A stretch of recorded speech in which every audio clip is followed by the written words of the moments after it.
Okay, so now welcome again and another video lecture from application in recombinant DNA technology. So in this video lecture we will going to discuss about the development of another transgenic plant, that is BT crop.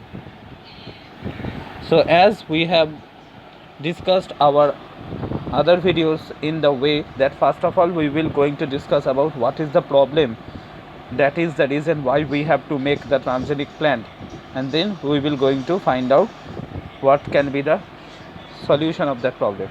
Okay, so BT crop, there are three kind of BT crops available. First of all, BT corn, BT cotton, the second one is the most popular, and the last one is BT brinjal. Okay, so now the problem was, there are various kind of insects available, for example bollworm, for example corn borer. Those kind of insects used to use cotton, corn and brinjals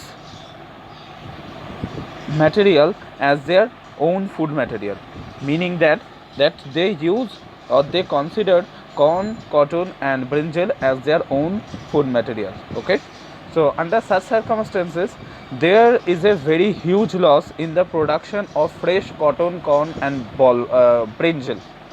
Okay, so as a result the price of fresh corn and cotton become very high, and which is almost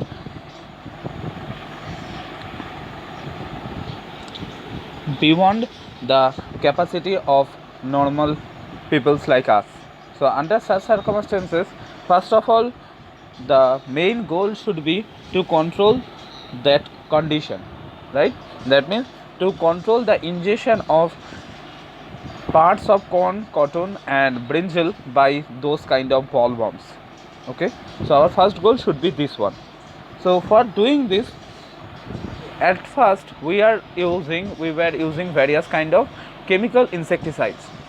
Those are very useful, no doubt about this, but they have various side effects. Okay, for example, those chemical insecticide promotes soil pollution. Okay, and they not only causes soil pollution, but in turn it also affects the nutrient content of the soil, and which in turn affects the growth of the plant.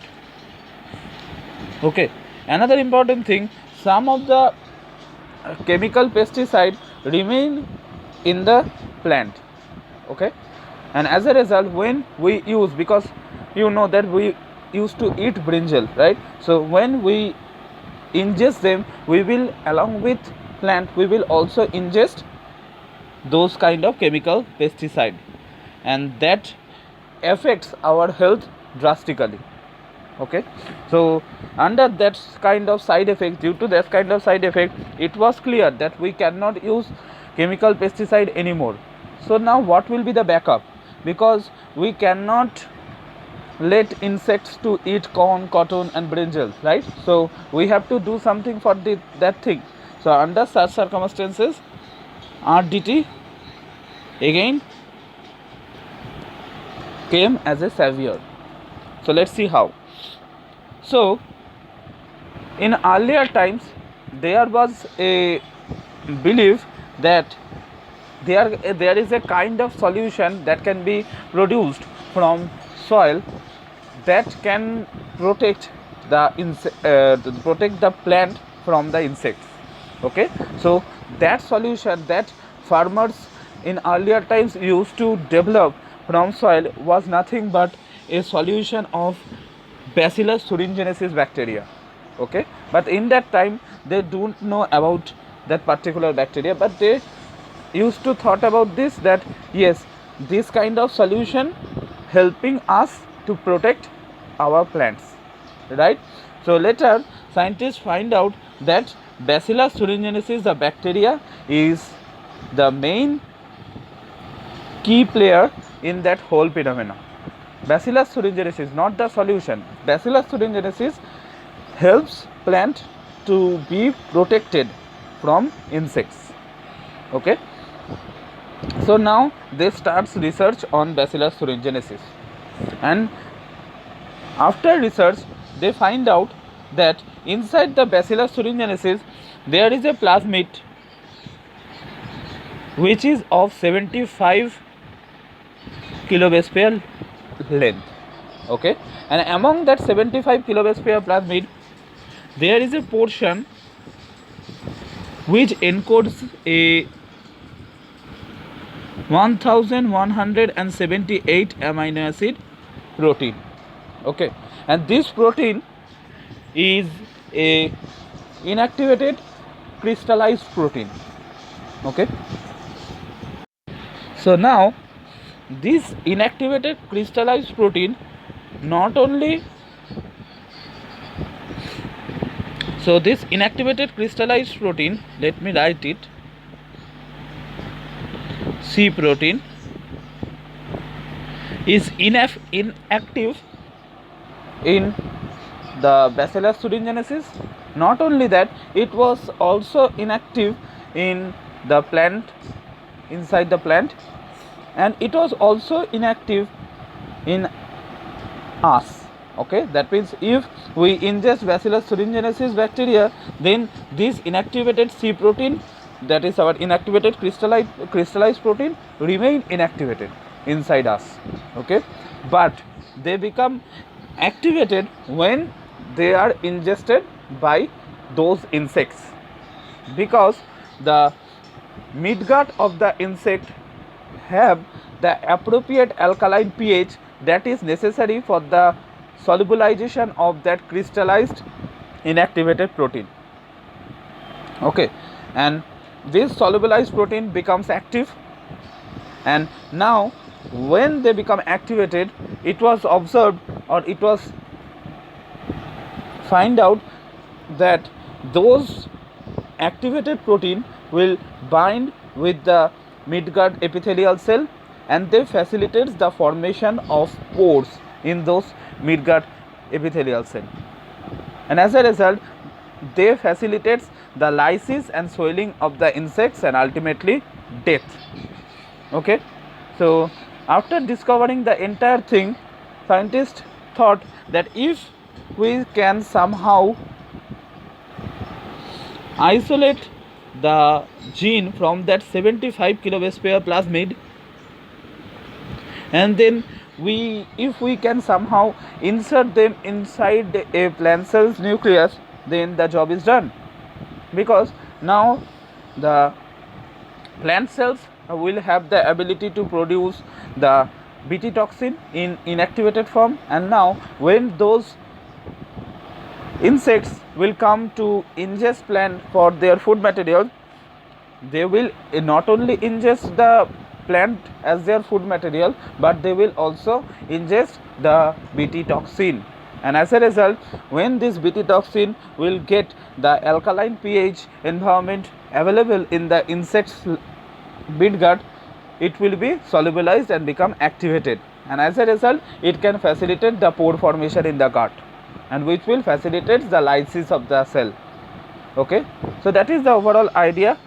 So now the goal of us is to transfer that gene. So for that reason, first of all we need to know what is the name of that gene.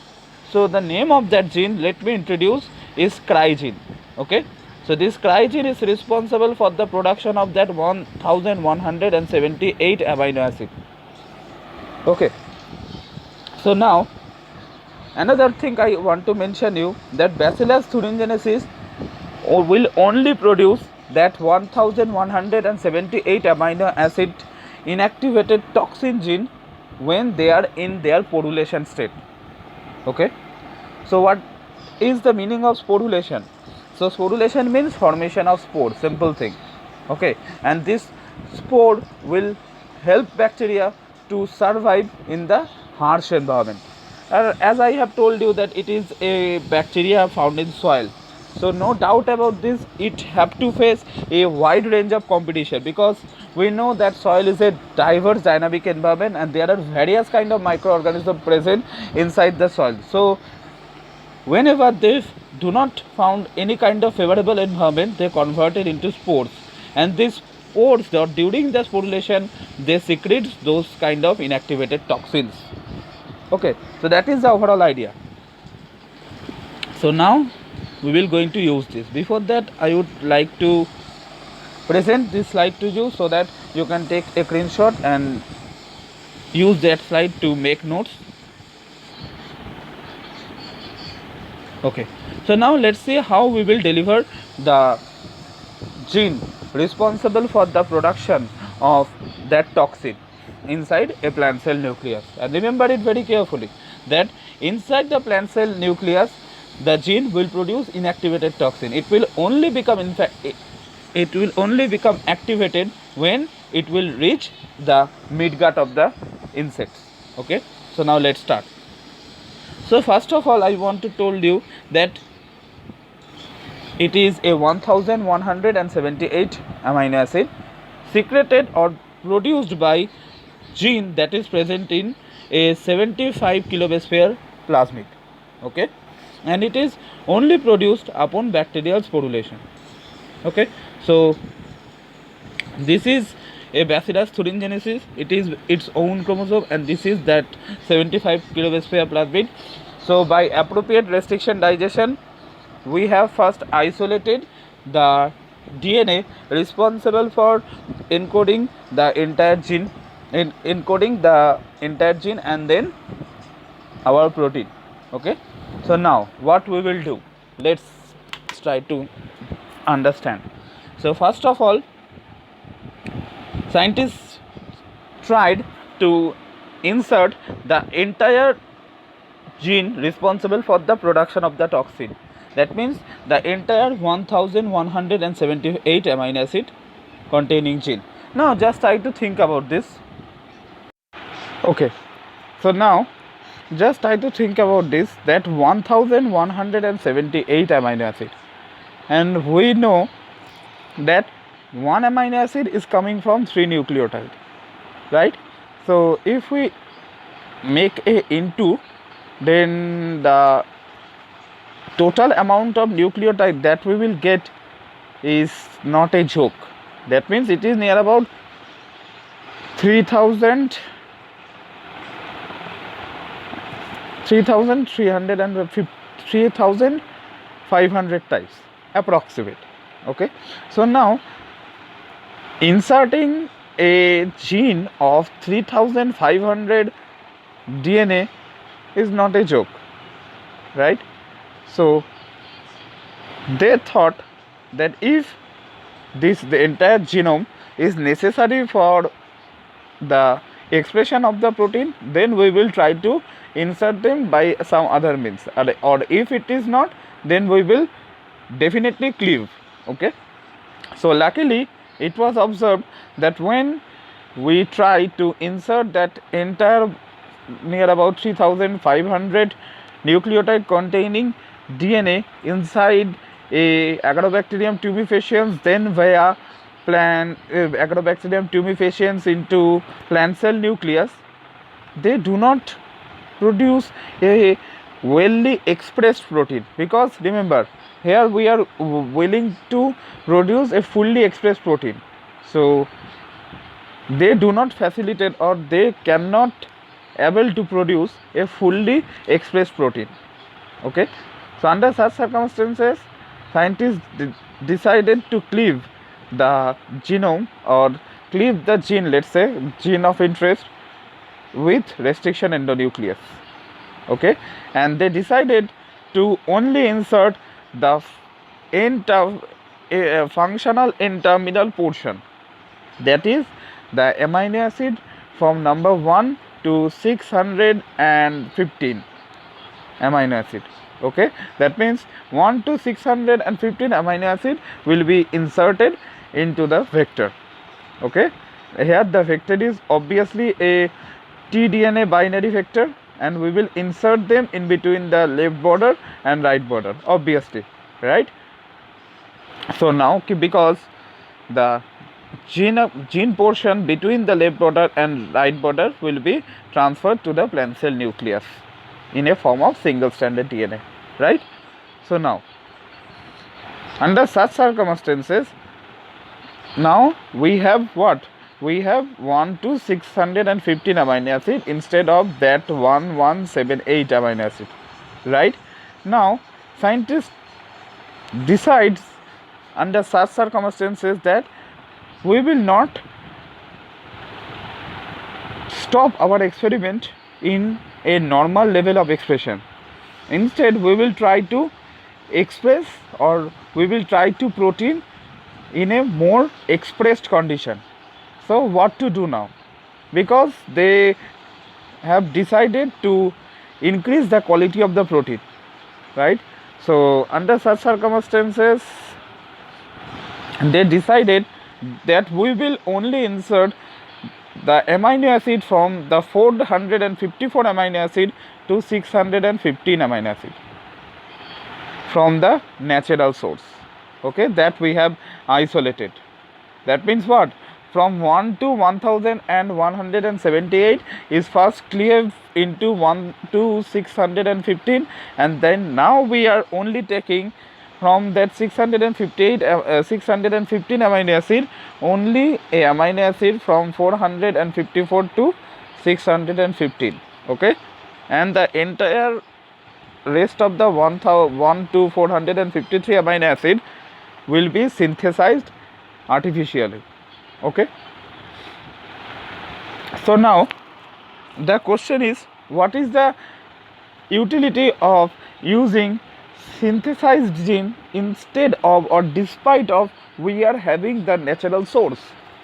So it was observed that, first thing before going to discuss about this, I want to discuss with you that codons means what?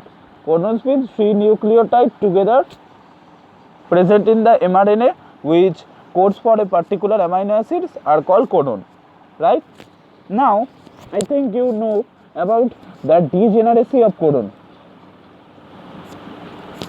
That means what? One amino acid may have more than one codon. For example, leucine has 6 codon, right? So despite they have various codons, it was observed that for the production of certain protein or for the production of a particular protein, a particular type of codon is more preferable, okay.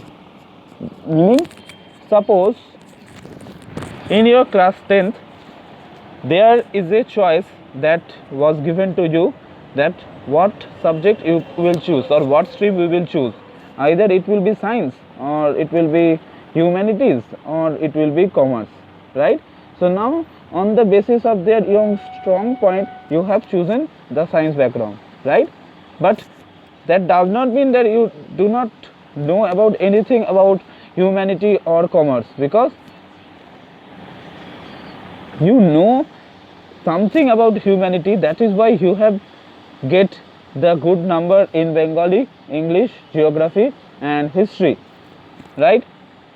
Similar case in case of this situation. That means you for the production of a particular protein, despite our codon amino acid has various choice of codon, but it will prefer a particular type of codon for doing that job, okay. So that is the idea, that scientists decided to provide only the preferred codon for the production of the Bt toxin via that nucleotides that will code for the first 453 amino acid, okay, and 454 to 615 amino acid was from natural nucleotides, okay. Now that was the idea.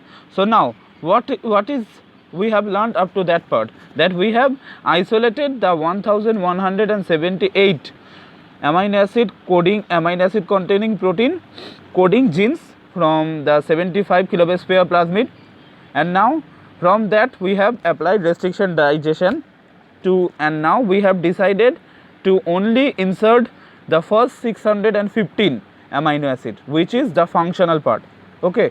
Now during that time scientists thought that we want to increase the expression of that protein, and for that thing they have decided to use only those nucleotides that will facilitate the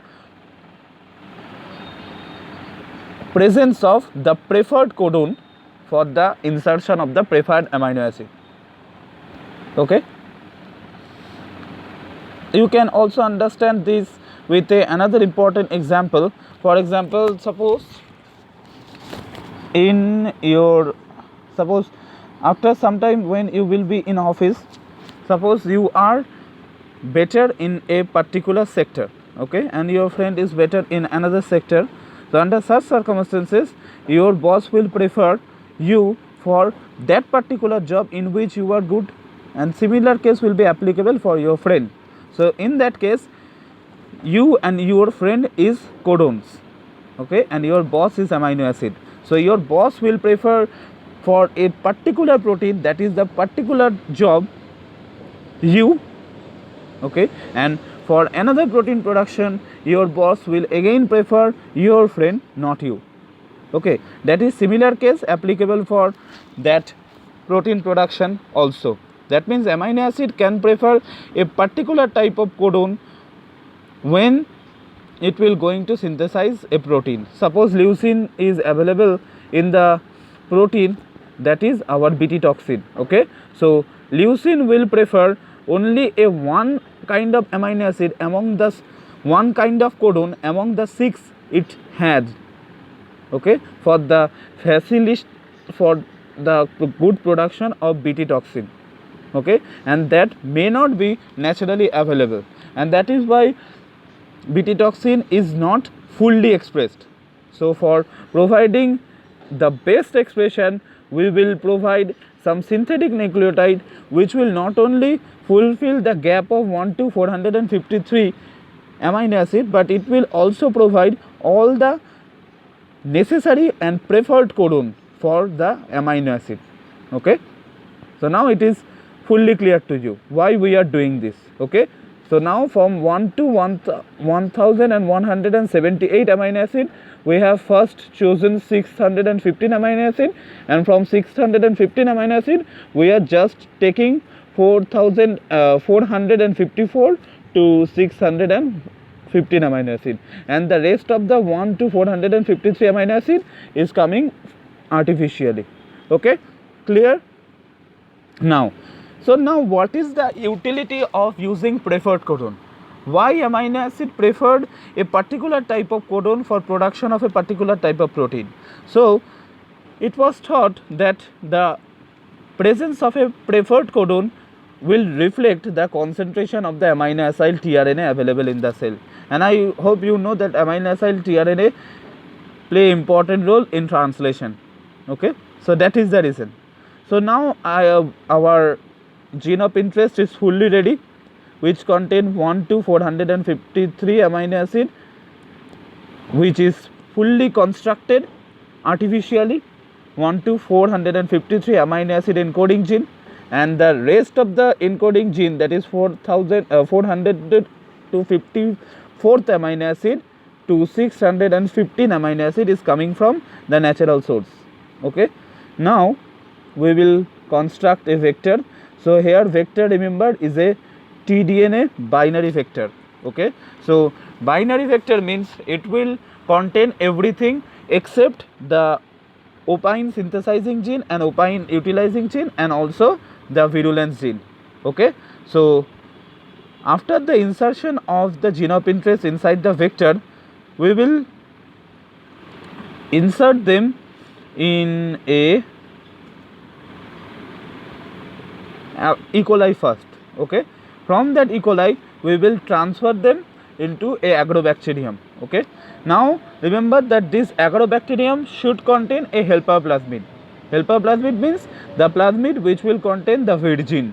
This vid gene will help in the transformation of, or will help in the transfer of the single stranded DNA, that is nothing but the DNA present in between the left border and right border, okay.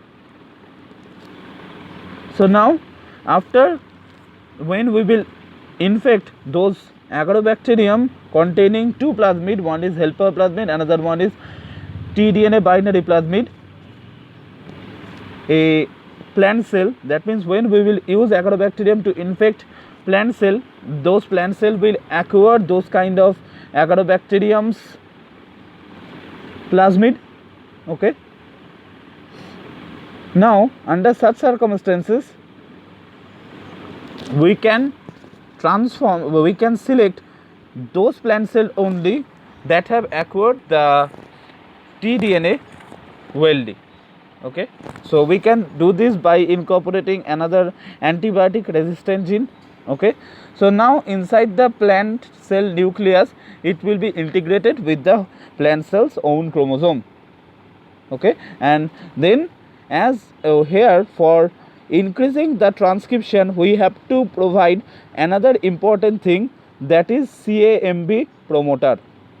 Okay, now here it is a duplicated CMB promoter. So this duplicated CMB promoter will increase the transcription about 5-fold.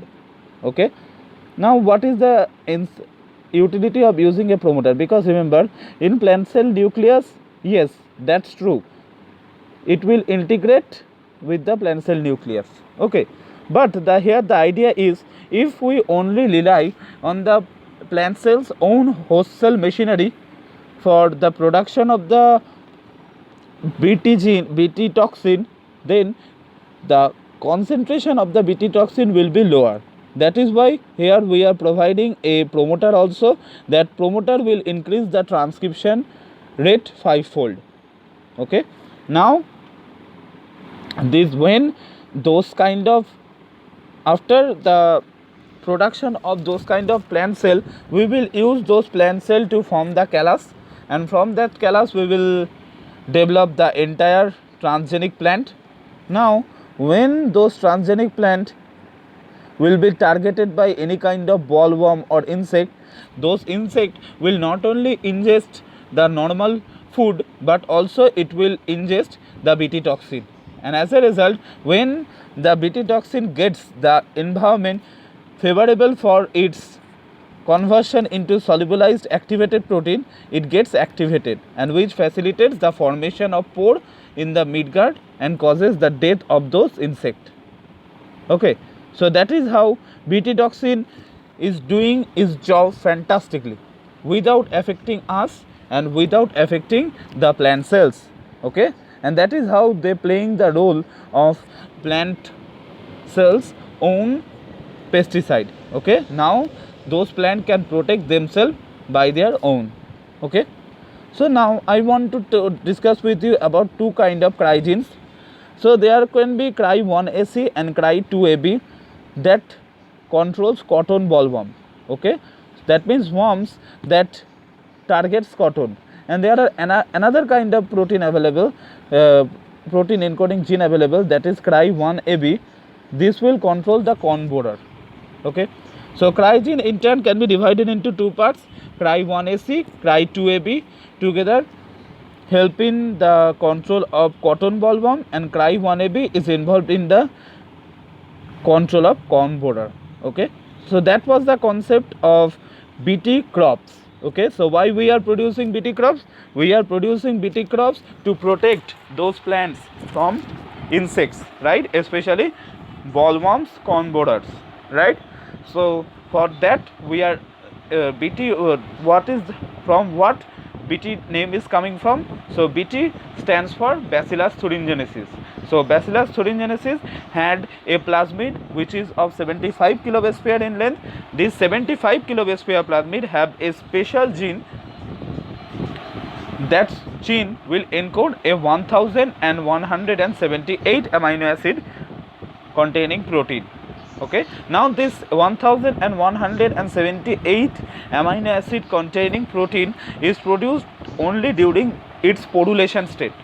Okay, now this 1178 amino acid is in the inactivated state inside the bacteria. Okay, not only that, it was also inactivated inside the plant and also inside us, but it gets activated when it in contact with the alkaline pH that can only be providable by the insects. Okay, more specifically saying the midgut of the insect. Okay, as a result, scientists thought to transfer somehow those cry-gene into the plant cell nucleus, and as a result, when those plant will be targeted by the insect, those insects not only ingest normal food, but they will also ingest those kind of Bt genes. As a result, inside the plant, inside the insect's gut, the Bt toxin will get the appropriate environment for its activation, and which facilitates ultimately the death of the insect. Okay, that's how a environmental friendly pesticide can be generated with the help of Bt crops. Okay, so we have completed our lecture series regarding the transgenic plants. So we have only two things in our syllabus, one is Bt crop, another one is antisense tomato. So today we have wrapped up everything regarding the transgenic plant. So from the next video lecture we will going to discuss about the gene therapy. Okay, and then we have another topic, that is recombinant vaccine production. Then the chapter will be completed. So thank you for listening to this class.